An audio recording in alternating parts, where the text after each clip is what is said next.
In my childhood town, I had a good friend named Finney. Finney and I were really close, almost like brothers. I was an only child growing up, and I hung out with Finney almost every day if memory serves. My childhood memories were so precious, and the town itself was so peaceful and benevolent. The town was surrounded by woods, and it even had its own police station and town hall. Everything was picture perfect. Everything was fine, until there was a month of rain. When I say a month of rain, I literally mean it. It would never stop raining. It rained that whole month non-stop, and it was kind of strange, since the rain came in unannounced by meteorologists. It was almost similar to that of a hurricane, with strong winds, thunder, lightning, and lengthy periods of rain. It almost came out of nowhere. It just started pouring. The sky went dim and gloomy. The clouds rolled in. The rain fell, and it continued for as long as I could remember.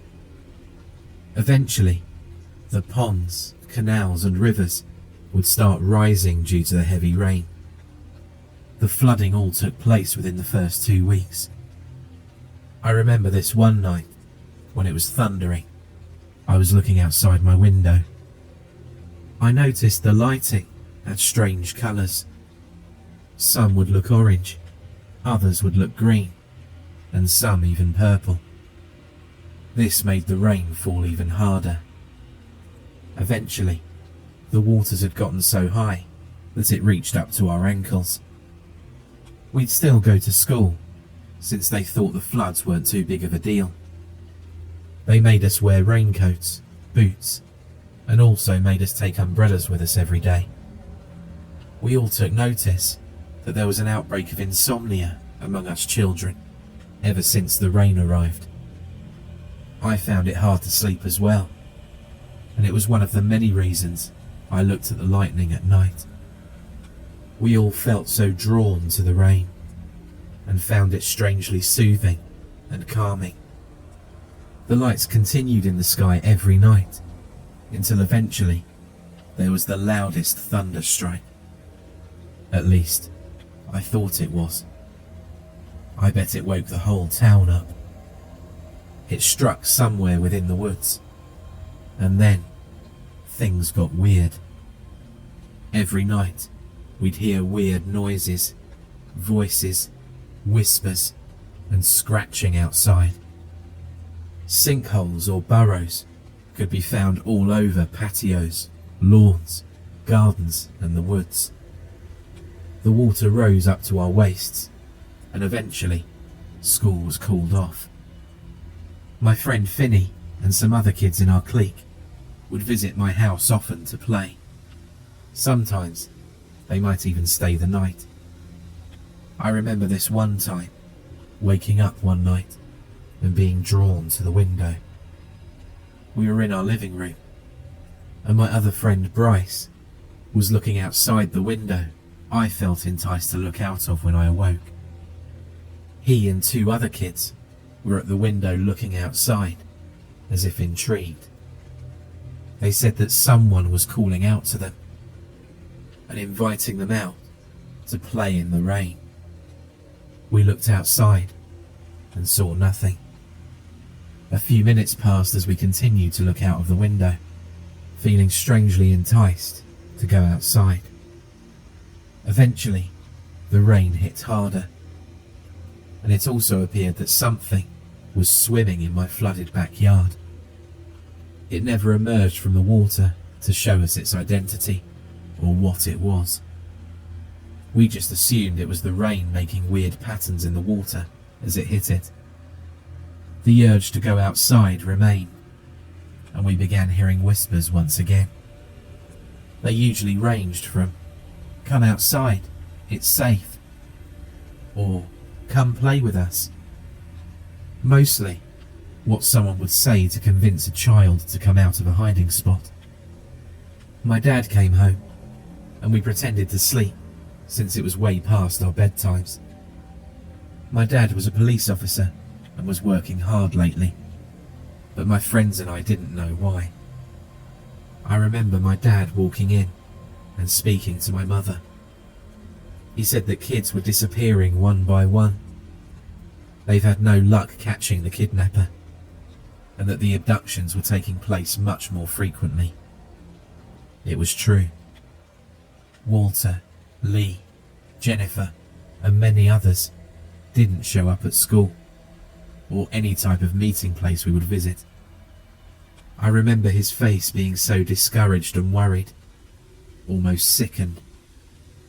I remember my mum and dad's conversation as my friends and I lay awake, listening to every detail. We couldn't find a single trace. Some were even taken from home, and there were no signs of forced entry, he said. And my mother sat next to him, trying to comfort him. Other conversations went on, but nothing too relevant as to what was happening at the time, and they eventually went to bed. However, before they did, they made sure to lock all doors and close all curtains.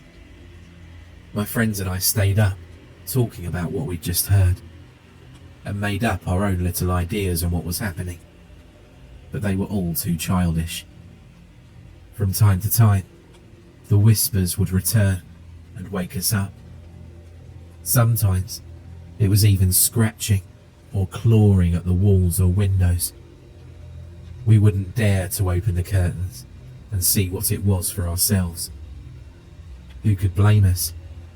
I mean, there was a madman that kidnapped children on the loose. These events went on for weeks, and the kidnappings only got worse.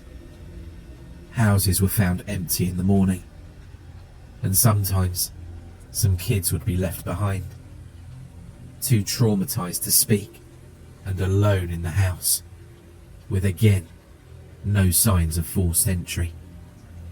The town was mortified, and eventually a town meeting was called.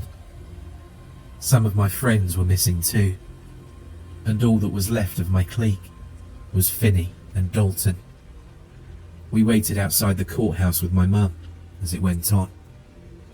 I remember asking about what they were talking about, but my mother would always avoid telling me, usually by saying, "Some very boring stuff grown-ups talk about, dear," or "You're too young, you wouldn't understand. Plus, you'd probably fall asleep. It's pretty long, honey." I remember the night before the evacuation, exactly one day before the month finished. I lived next door to Dalton, and it was the night I saw them leave. The lights didn't even go on. They just sort of went out of the house, leaving everything behind. They didn't bother to lock the door. They didn't bother to pack, and they didn't even bother to change clothing. They left their front door, and they walked into the woods. I was assuming they were taking a shortcut, but I still found it pretty strange. It was drizzling a bit as they left, and the rain was beginning to die down. I started hearing whispers again, only much louder.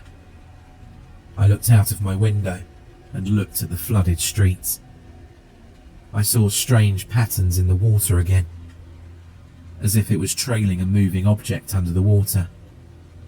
I remembered that there was a crazy person stealing children at night, and decided to close my curtains so that no one could see into my room. Then, the clawing and scratching began. The whispers and scratching never left, and I was surprised I even fell asleep. I was woken up by my mother, and the sound of the emergency evacuation alarm that the town hall had set off. I was too groggy to panic, and I just followed my mum outside. We were going through our escape route that went through higher terrain within the woods, and we took a dirt road. As we plodded through the water, we met with Finney and his mother. They both talked for a while as we paused, awaiting others to join us. My father and a couple of his squad came through the road, bearing shotguns and flashlights. My mother asked him what he was doing, and my father only replied, "We found the place they were keeping the children," in the grimmest of expressions I've ever seen. My mother kissed him goodbye and wished him and his squad good luck as they trudged through the murky, muddy waters and into the deep woods. My mum motioned for me to come with her, but suddenly another woman came asking for help. My mum told me and Finney to stay put, as she left with Finney's mother to assist the woman. We did as we were told, and stood in the muddy and murky waters. We began to hear faint whispers again, and felt soothingly relaxed. The feeling was ominous, and it persisted for the duration that we spent waiting for our mothers to return. I remember tripping into the water, or so I thought, until I couldn't seem to stand up. I panicked when I felt a force pulling me into the water, and as this happened, I heard Finney's panicked screams. I felt a hand grab tightly onto my shoulder and pull me to the surface. My mother carried me and placed me onto a nearby fence and checked on me. I thought I probably tripped into a sinkhole or a deep area of the trail, since there were many holes around here. I noticed Finney's mother calling out his name and searching everywhere for him. I didn't realise that Finney had fallen in with me too.